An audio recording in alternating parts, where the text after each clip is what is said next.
Hi everyone, नमस्ते। मैं हूं डॉक्टर महिमा बख्शी और मैं आज बात करने जा रही हूं about health and wellness during pre and post menopause. So आज के टाइम में अगर हम बात करें तो जो मेनोपॉज का एज है वो 50-60 से प्रीपोन होके 40s में कई बारी देखा जाता है, which is also refer to as early menopause in a lot of women. Lifestyle changes की वजह से भी हम कह सकते हैं, एनवायरमेंटल चेंजेस की वजह से भी हम कह सकते हैं कि early menopause has become quite common. So ज़रूरी है that women understand on how to take care of their health and wellbeing right before entering the menopausal stage, जिसको हम प्री मेनोपॉजल स्टेज कहेंगे, which will be your late 30s and your early 40s। So सबसे पहले समझते हैं कि menopause में क्या क्या चेंजेस आप एक्सपीरियंस कर सकते हैं।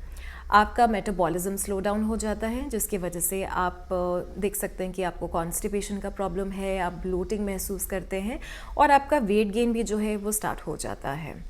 दूसरा, आप देखेंगे कि आपका मसल मास रिड्यूस होना स्टार्ट हो जाता है और इंटरनली आपकी जो बोन्स हैं वो वीक होने स्टार्ट हो जाते हैं due to reduction in the female hormones, the oestrogen hormone. So आपने और इस चीज़ का ध्यान देना है कि आप अपने बोन्स और मसल्स का और आप अपने वेट का एक्स्ट्रा ध्यान दें even before you enter into menopausal stage. तीसरी चीज़ है हॉट फ्लशेस। अक्सर जब आपका मेनोपॉजल स्टेज आना स्टार्ट होता है, आप एक्सपीरियंस करेंगे कि आपको बहुत ज़्यादा एकदम से गर्मी लगती है as compare to other people around you in the room, और एसी भी चल रहा होगा तो भी आपको ऐसा लगेगा कि आप बहुत ज़्यादा एक्स्ट्रा आपको गर्मी महसूस हो रही है। सो इसको हॉट फ्लशेस कहते हैं और आपको साथ ही साथ स्वेटिंग महसूस भी हो सकती है। तो that is again another commonly seen issue in menopausal women.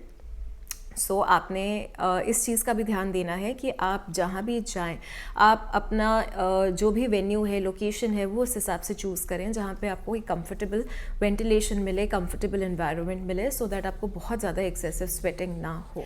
Also we see mental health issues, खास करके अगर आप अर्ली मेनोपॉज एक्सपीरियंस कर रहे हैं और आप मेंटली उस चीज़ के लिए प्रिपेयर्ड नहीं हैं, उसकी वजह से भी, and plus with the hormonal changes आप मेंटल हेल्थ इश्यूज़ फेस कर सकते हैं, जैसे कि anxiety and depression is quite commonly seen in women pre, during and post menopause. So आपने अपने मेंटल हेल्थ का भी खास ध्यान देना है। So you have to do some regular yoga, you have to do some breathing exercises, meditation, chanting, and most importantly आपको self love maintain करना है। You have to continue loving yourself first. आपने me time निकालना है, आपने वो hobbies pursue करनी है जो आपको करने से पहले खुशी मिलती थी। So don't stop doing things that you will enjoy doing for yourselves. आप अपने लिए अपने फ्रेंड सर्कल का कंटिन्यूटी रखें, go meet your friends more often, अपने रिलेटिव्स को मिलें, and spend more time with your family and kids, and celebrate yourself every little day, because every moment of menopause is just like any other regular phase in a woman's life, but it's also an important transition in a woman's life. So क्योंकि हमने बात किया कि आपका metabolism जो है वो slow down हो जाता है और आपको कॉन्स्टिपेशन के चांसेस भी हो सकते हैं, तो आपने अपने डाइट को थोड़ा सा इम्प्रोवाइज़ करना है। आपको नट्स, सीड्स, सैलड्स, फ्रूट्स बढ़ा देने हैं as compare to your early 20s और 30s। आपने कैल्शियम इनटेक का और ख़ास ध्यान देना है। So all the dairy products you have to make sure you take in. अगर आपको डेयरी एलर्जी है, you can switch to almond milk or soya milk and their products, but it is important कि आप अपने natural sources of calcium ज़रूर लें। हो सकता है कि आपको कैल्शियम सप्लीमेंट की भी ज़रूरत पड़े, so talk to your gynaecologist. उनकी एडवाइस के accordingly you will start with the calcium supplement. Vitamin D might also be required, because आजकल विटामिन डी डेफिशिएंसीज भी बहुत ज़्यादा कॉमन है। सो अगर आपके विटामिन डी लेवल्स लो हैं, आपने विटामिन डी सप्लीमेंट डॉक्टर की प्रिस्क्रिप्शन के हिसाब से लेना है, सो दैट आप अपने बोन्स का जो है प्रॉपर ध्यान रख सके, बिकॉज बोन हेल्थ और मसल हेल्थ जो है वो मेनोपॉज के साथ डिटीरियोरेट होती है। ऑल्सो आपने वाटर इनटेक बढ़ा देना है, क्योंकि हो सकता है आपको बहुत ज़्यादा फ्रीक्वेंट स्वेटिंग भी हो, आपको फ्रीक्वेंट यूरिनेशन भी हो सकती है, बिकॉज कई बार मेनोपॉज में आके कई लेडीज़ को पेल्विक फ्लोर वीकनेस हो जाता है, जिसकी वजह से फ्रीक्वेंट यूरिनेशन का प्रॉब्लम भी हो सकता है। सो अगर आपको यूरिनरी इनकॉन्टिनेंस है, आपने 100% अपना वाटर इनटेक अच्छा रखना है, और ऑल्सो आपने यूरो गायनेकोलॉजिस्ट को कंसल्ट करना है, जो आपकी पेल्विक हेल्थ के लिए आपको एडवाइस करेंगी और आपको उस हिसाब से जो है आपका ट्रीटमेंट बताएंगी। हम और बात करेंगे about your exercise routine. So muscle health और बोन हेल्थ को बेटर करने के लिए ज़रूरी है कि आप रेगुलर एक्सरसाइजेस करें, जिसमें आपके मसल्स के लिए आपको अपना अच्छे प्रोटीन इनटेक के साथ साथ में आपने टोनिंग एक्सरसाइजेस करनी है, आपने स्ट्रेंथनिंग एक्सरसाइजेस करनी है, और बोन हेल्थ को इम्प्रूव करने के लिए अपने एक्सरसाइज रूटीन में आपने वेट ट्रेनिंग ज़रूर ऐड करना है। सो वेट ट्रेनिंग से मेरा मतलब ये नहीं है कि आप बहुत ज़्यादा एक्सेसिव वेट्स उठाएं। आपने अपने बॉडी को कॉशियसली जो है अपने बॉडी का ध्यान रखते हुए वेट्स करने हैं। सो 1 to 2 kgs is appropriate for you. You can just increase the number of repetitions. So upper body weight training, और लोअर बॉडी के लिए आप एंकल वेट्स का इस्तेमाल कर सकते हैं। Again don't go above 2 kilos, but start with half kg, then go to 1 kg, then go to 2 kg, और नंबर ऑफ रेपिटेशंस बढ़ाएं। बट आप वेट ट्रेनिंग रेगुलर बेसिस पे ज़रूर करें to improve your bone health. आप अपने body weight का भी इस्तेमाल कर सकते हैं। You can also do TRX suspension workout, या फिर आप अपने बॉडी वेट के हिसाब से कुछ पावर योगा आसन्स भी कर सकते हैं। So you have to take extra care of your health and well being.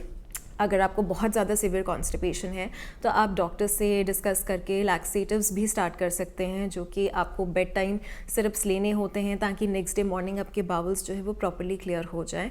So that totally depends कि आपको कितना सीवियर कॉन्स्टिपेशन है। अगर वो नेचुरल लाइफस्टाइल चेंजेस से फिक्स नहीं हो रहा है then you might require some laxatives as well. And इसके अलावा हम बात करें अगर आपके ओवरऑल वेट मेंटेनेंस की, क्योंकि आपका वेट गेन होने के चांसेस हैं, तो आपने एक्स्ट्रा एफर्ट डाल के अपने वेट को मेंटेन करना है। आपने ओबेसिटी में नहीं जाने देना है अपने आप को। सो आप इंश्योर करें कि आप एक प्रॉपर डाइट फॉलो करें जिसमें वाइट शुगर्स का इस्तेमाल ना लें। आप अल्कोहल इंटेक रिस्ट्रिक्ट कर दे, टोटली बंद कर दे, because alcohol will also cause a lot of bloating. And plus आपको मीठा और मैदा कम से कम लेना है। आप बिल्कुल छोड़ देंगे तो आपके लिए बहुत ही अच्छा है, बिकॉज ये एंटी एजिंग भी है।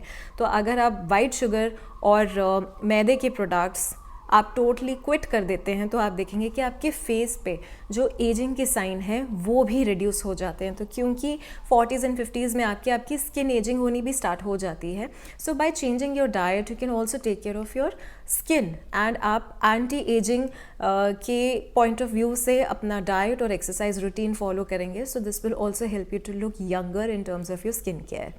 विटामिन C बेस्ड प्रोडक्ट्स आप अपने फेस पे इस्तेमाल कर सकते हैं जिससे आपका स्किन भी जो है वो हेल्दी रहे, यंग रहे। And vitamin E based products भी जो है वो एंटी एजिंग है। They will keep your skin and hair healthy and supple.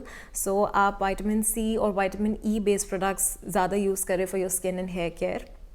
Go for some regular facials. आजकल आप मेडिकल फेशियल्स भी ले सकते हैं which will help you for your anti ageing treatment and will also make you feel happy and relaxed.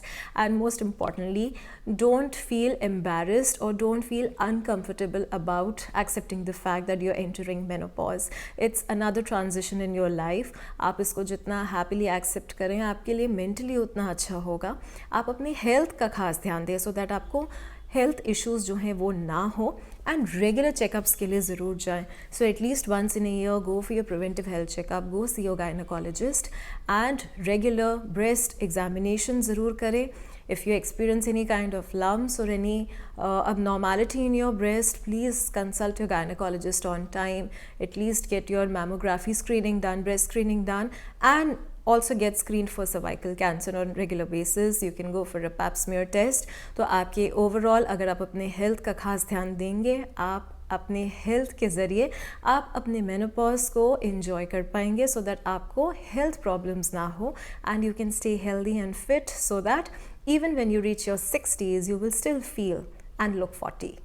So thank you everybody for listening. Don't forget to share this video with others that you know and help more women stay healthy and fit in their menopause. Thank you very much.